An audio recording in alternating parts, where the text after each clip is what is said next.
নমস্কার দর্শক মন্ডলী, আপনার প্রিয় চ্যানেল নিমিত্ত দর্শনে স্বাগত। পশ্চিমবঙ্গের প্রাথমিক শিক্ষা ব্যবস্থায়, বিদ্যালয় পরিচালন ব্যবস্থায় বিপ্লব আসতে চলেছে। রাজ্য এবং কেন্দ্র শিক্ষা দপ্তরের সাম্প্রতিক নির্দেশিকা অনুযায়ী স্কুল ম্যানেজমেন্ট কমিটি এসএমসির ভূমিকা দায়িত্ব বিশাল পরিবর্তন আনা হয়েছে। এই নতুন নিয়মাবলী শুধু শিক্ষক বা বিদ্যালয় কর্তৃপক্ষের জন্য নয়, শিক্ষার্থী অভিভাবকদের জন্য অত্যন্ত গুরুত্বপূর্ণ। আজকের এই প্রতিবেদনে বিস্তারিত আলোচনা করব কি কি নতুন নিয়ম চালু হতে চলেছে বা চালু হলো, কিভাবে এটি আপনার সন্তানের পড়াশোনার পরিবেশকে প্রভাবিত করবে। শেষ পর্যন্ত থাকবেন ভিডিওটায়, সঙ্গে শিবরাম।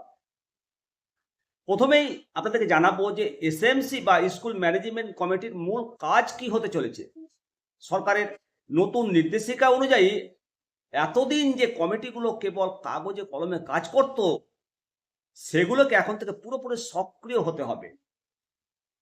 প্রতিটি প্রাথমিক বিদ্যালয়ে প্রতি মাসে অন্তত একবার এসএমসির বৈঠক করা বাধ্যতামূলক করা হয়েছে।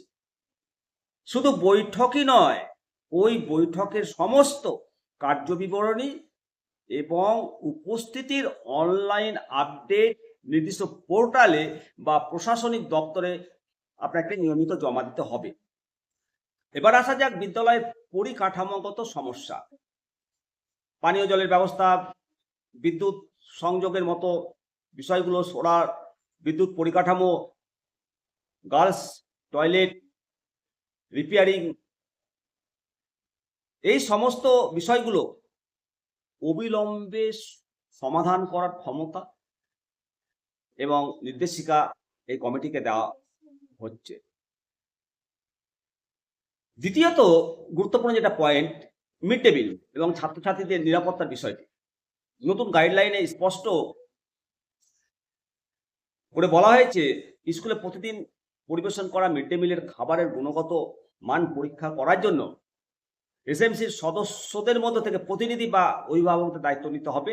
খাবারের মান ঠিক রয়েছে কিনা, রান্নার জায়গা পরিষ্কার পরিচ্ছন্ন রয়েছে কিনা, পানীয় জল শৌচাগার পরিষ্কার পরিচ্ছন্ন রয়েছে কিনা, সেটা নিয়মিত তদারকি করা এখন বাধ্যতামূলক করা হয়েছে। এবং স্থানীয় শিক্ষা আধিকারিকের কাছে বা বিদ্যালয় পরিদর্শকের কাছে এই রিপোর্ট পাঠাতে হবে। মূলত শিক্ষক এবং অভিভাবকদের সম্পর্ক, সক্রিয় সম্পর্ক স্থাপনটা করা বাধ্যতামূলক।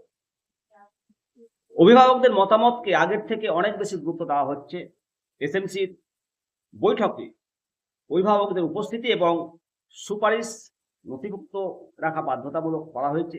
পাশাপাশি ছাত্রছাত্রীদের নিয়মিত স্কুলে উপস্থিত এটা সুনিশ্চিত করা, স্কুলে ড্রপ আউট বা স্কুল ছুটের সংখ্যা জিরোতে নামিয়ে আনা এই কমিটির একটা অন্যতম গুরুত্বপূর্ণ মুখ্য কাজ।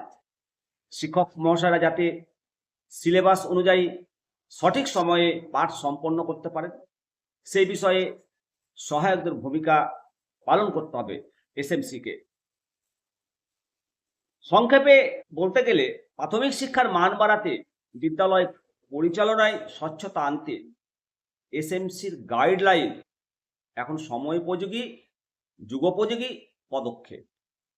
বন্ধুরা, অবশ্যই আপনাদের মূল্যবান মতামত কমেন্ট সেকশনে করবেন। কমেন্ট করে জানান আপনার বাড়ির কাছাকাছি প্রাথমিক স্কুলে কি এসএমসি সক্রিয় রয়েছে। এই নতুন নিয়ম কি স্কুলের পঠন পাঠনের মান বাড়াতে সাহায্য করবে? আপনার মূল্যবান কমেন্ট আমাদের প্রচুর অভিজ্ঞতা শেয়ার করবে। আসুন সবাই বলি বন্দে মাতরম, জয় হিন্দ, ভারত মাতা কি জয়।